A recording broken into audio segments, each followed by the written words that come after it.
I too want to thank everyone for coming today. It's been both a hard and happy time for all of us. We hate to see our mom, our grandmother, our aunt, our sister-in-law, and our friend go, but we are all so happy to share so many fond and funny stories together over the last few days. We are overwhelmed by the turnout today, but not surprised. Mom, Margie, was a force in all our lives and was certainly one of a kind. She bowled us over with her directness, impressed us with her independence, and made us laugh countless times. But behind all that, she was able to express her love for all of us in her own way. Perhaps not so direct, but it came across loud and clear. She had many loves. First her parents, her brother John, my dad, her husband. She would later add Walter Payton and Michael Jordan to that elite list. And then there were her dogs, Rocky and Gilly. The rest of her loves were primarily the people in this room tonight. But the ones she reserved her love for the most were her 4 children. There was no secret there. Recently, when things had gotten fairly intense, she wondered, what am I going to do without you kids? She immediately followed it up with, what are you kids going to do without me? She never developed many pet names or nicknames for us, but over the last 50 years or so, they seem to develop pretty naturally. First in line, the Wonder Child.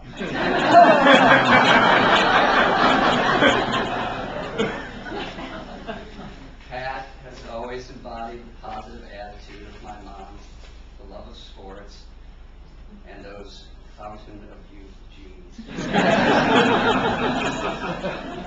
By the way, no, I'm not guilty. Second in line, the clown.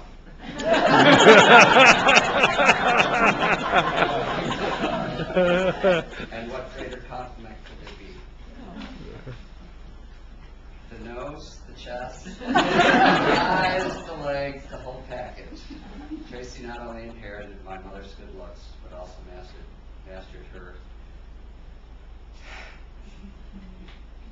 killer sense of humor. For me, the endless laughs will continue on to her. And then there is the angel. Nancy has single-handedly made the last few months of Mom's life the best they could be. Her get-the-job-done attitude is so clearly Margie. She took the doctors and nurses to task and made it all happen.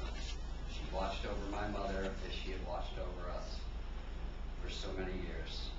I say it once again, no angel could replace Nancy for that. Last but not least, the favorite.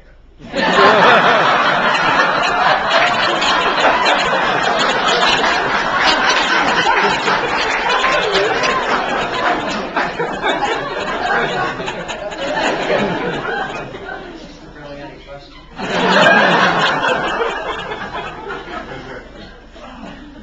I think Tom with the other 3 I, like my siblings, share so many great memories and so many laughs over her full long life. There's not enough time to relay, and I am happy to have so many.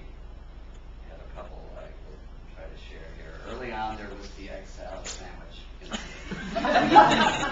Me, an innocent young child, a terribly slow eater, and Mom, a mother of 4 with not a lot of time or patience. The combination was not good.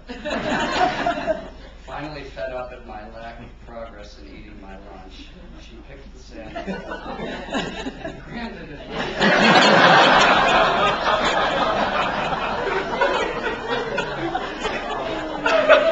and told me to eat it.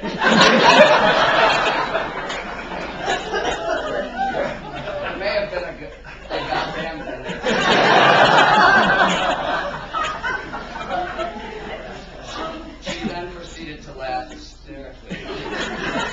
absurdity of the moment. I will tell you that, interestingly enough, a week ago, or not a week ago, one day at the Manor Care about a month ago, she was served in Thanksgiving. I took the higher road.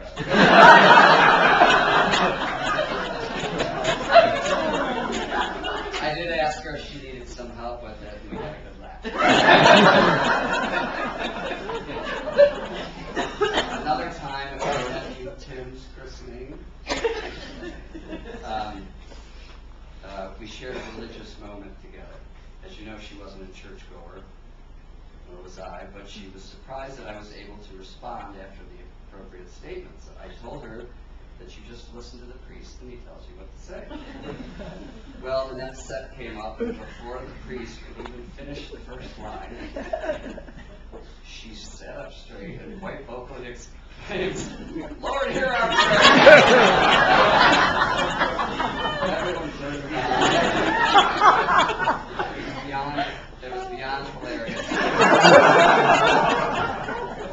Two of us spent the rest of the ceremony convulsed in nervous laughter. Two little kids. And there's a million more.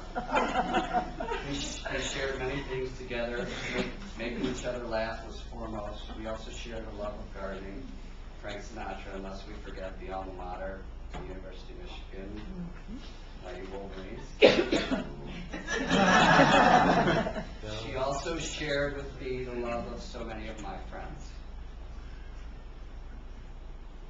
Her stories were unbeatable, and one-liners classic. It goes without saying we share our love for my two sisters and brother. And certainly the last few years have been spent sharing our adoration for these 7 grandchildren of hers, all of whom we discussed often. Towards the end, some of our conversations got serious, and she told me, I've had a great life. It wasn't all great, but it was a great life. She then smiled and said in all humility, and I was great too. I couldn't agree more.